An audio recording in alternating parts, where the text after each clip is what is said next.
रामचन्द्राय जनकराजजामनोहराय मामकाभीष्टदाय महितमङ्गलम्।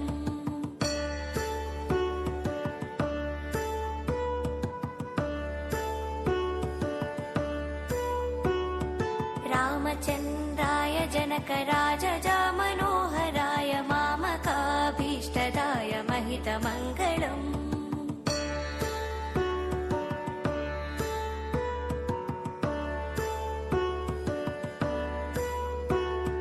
कोसलेशाय वण्डहासदासपोषणाय वासवाधिविनुतसध्वराय मङ्गलम्।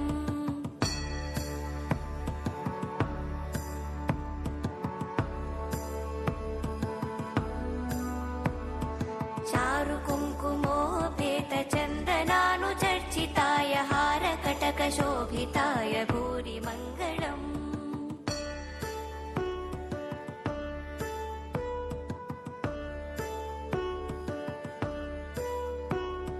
ललितरत्नकुण्डलाय तुलसीवनमालिकाय जलजसदृशदेहाय चारुमङ्गलम्।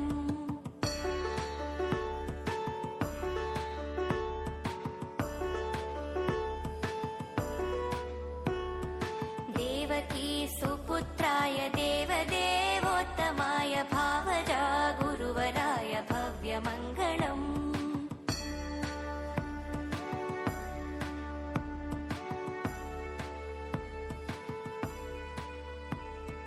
पुण्डरीकाक्षाय पूर्णचन्द्रवदनाय अण्डजावाहनाय अतुलमङ्गलम्।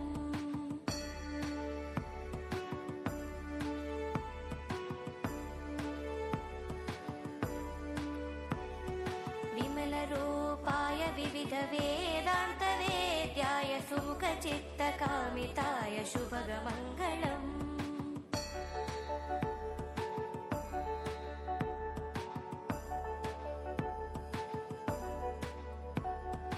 रामदास मृदुलहृदय तामरसनिवासाय स्वामी भद्रगिरिवराय सर्वमङ्गलम्। स्वामी भद्रगिरिवराय सर्वमङ्गलम्। स्वामी भद्रगिरि